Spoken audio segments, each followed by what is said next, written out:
So welcome to Grey Goose Restorations, the home of KE-Jet on YouTube. Now, I think I made a massive breakthrough with KE-Jet and power. So what we have here, we'll bring you over in a minute, is a fuel distributor and an air meter.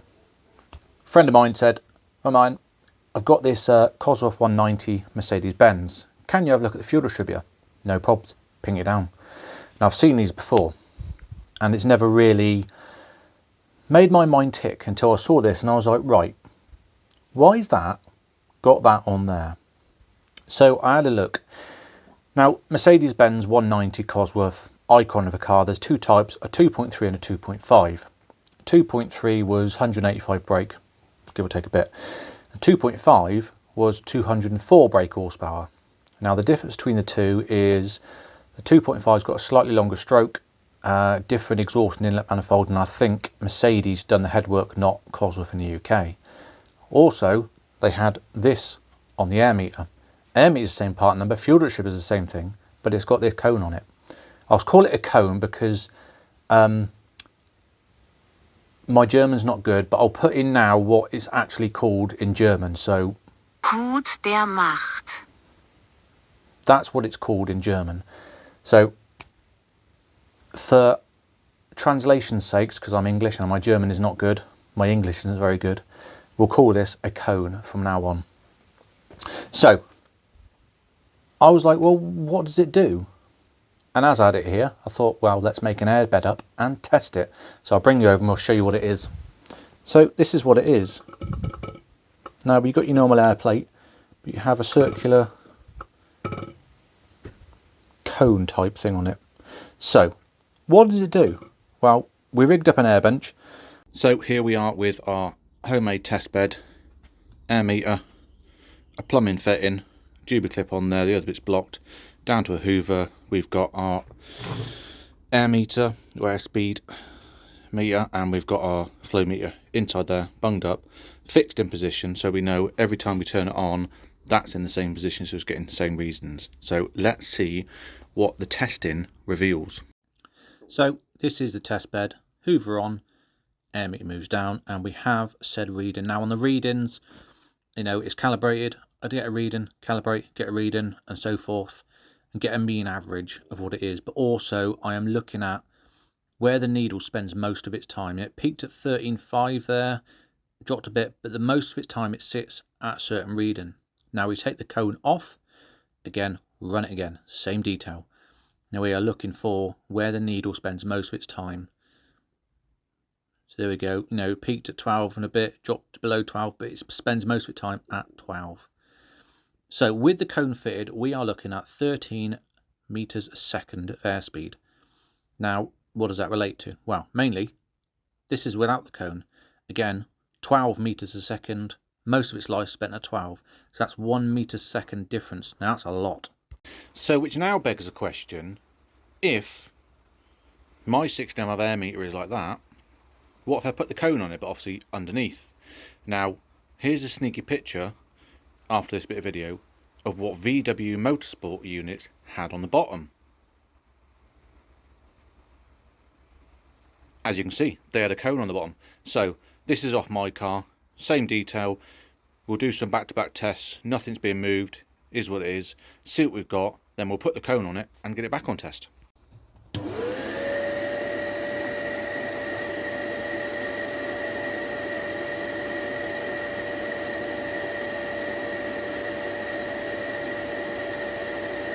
So the plate I'm using in my metering head to make it look coned underneath, a la VW Motorsport, is slightly different to the one we've taken off the Merc 190. So obviously the Merc 190 is still a flat plate, and that sort of sat on there.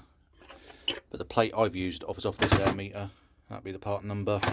I can't remember exactly what Merc, they're on a couple of Mercs, but the actual air meter plate was a complete unit, so it's, you know, it acts as a plate. It looks weird this way, but obviously we're not fussed about that way, we're fussed about that way. So let's put it back on test and see what increase we have.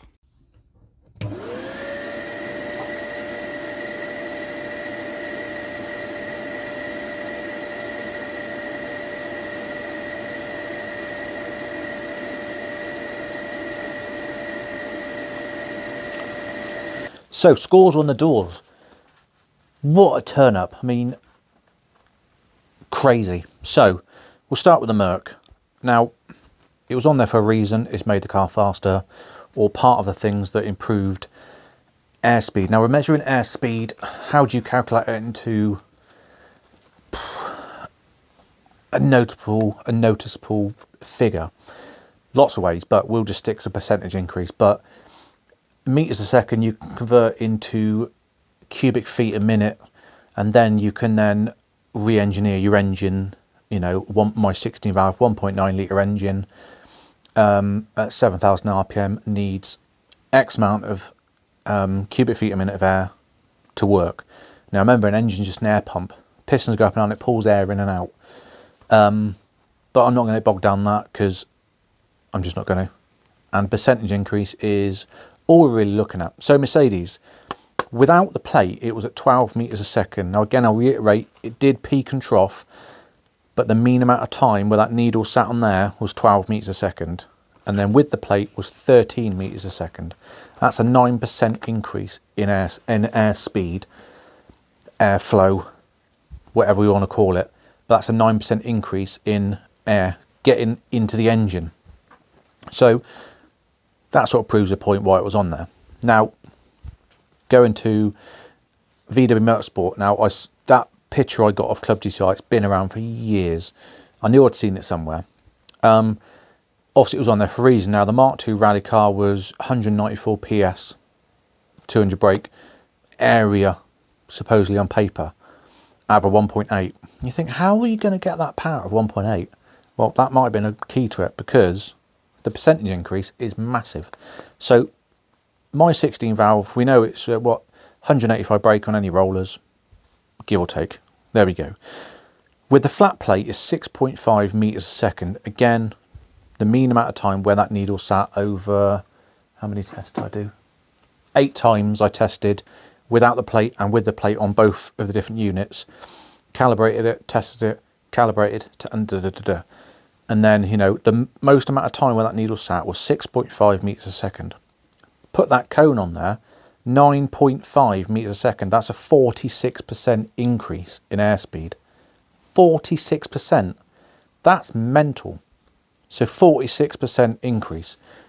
Now, okay, you could say, okay, yeah, but is that actually, how's that going to increase it? What's going to affect the fueling? I put it back on the car, because it's next door, sleeping.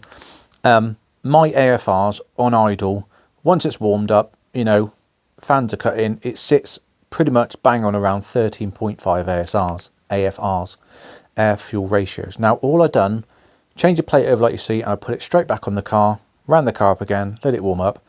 Guess what the AFRs were doing? Sitting at 14.6. So that's a whole AFR leaner with that cone on, which is fine, because we just adjusted the CO, dropped it back to 13.5. So where we are. So that 46% of airflow increase has made a difference, because it's changed my just idle AFR, it's changed it by a whole AFR. So that shows that, you know, that 46% increase is actually increasing air into the engine. Now, generally from your air meter to your throttle body, this is the slowest part of airspeed into the engine. Once it gets past your throttle body, obviously you've got the piston suction, your suck, squeeze, bang, blow, that's when it starts drawing in, that's when your airspeed starts picking up. So if for, you know, pure number, if once a throttle body, wide open throttle, we're going for it, our airspeed going through the inlet manifold into the engine is, I don't know, 20 meters a second, just a number. And then we're adding a 46% increase on the incoming air through the air meter. All that increase goes into the engine. So it's going to be very interesting. I'll do another video on it, getting the car out on the road and seeing what the AFRs are doing. Now we've got loads of fuel capability, oodles of fuel capability, but now I've brought the AFRs back down. That has, obviously I've had to richen it off, which has moved the pin up a bit. In turn, that pin's going to go even higher to get more fuel in. You know, I think I was at 185 cc's a minute on my unit. There is more capability there, and we've got other metering as I can do. but it'd be interesting to get out on the road and see what it's doing, and see what performance gain it has had. But yeah, that is an awesome find, and that can be put onto any car that's got an 80mm diameter air meter, which is 99% of KE-Jet cars. There's a couple which have got smaller. You can get hold of that and put it on the car. Now, getting hold of it is the awkward thing. In the video, I've got the air meter as it's down here. You know, like with these videos, I've always done these videos to help others or share knowledge. It's pointless keeping it and going, oh yeah, I found this cone, I'm going to keep it all to myself. Pointing that, silly.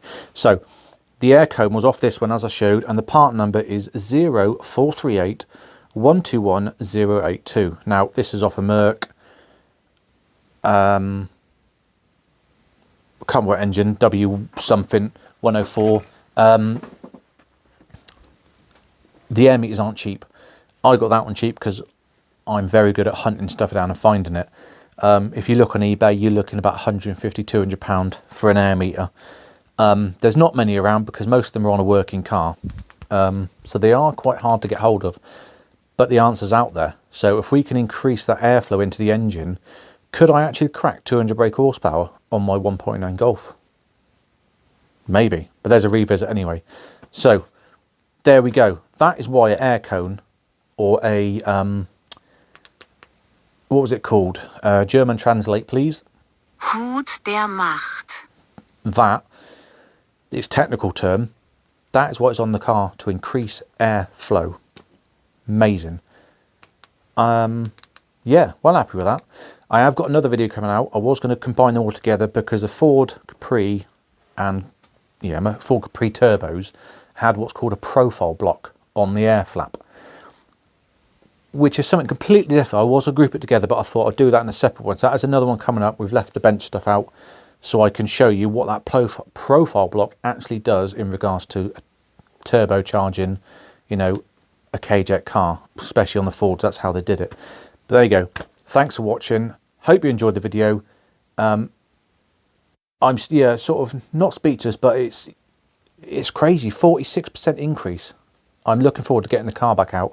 But if you can, click subscribe. It helps me get these videos. And also, Grey Goose Restorations is now full-time. I have quit my full-time job. I am doing KE-Jet stuff full-time, which means more time to make videos like this one.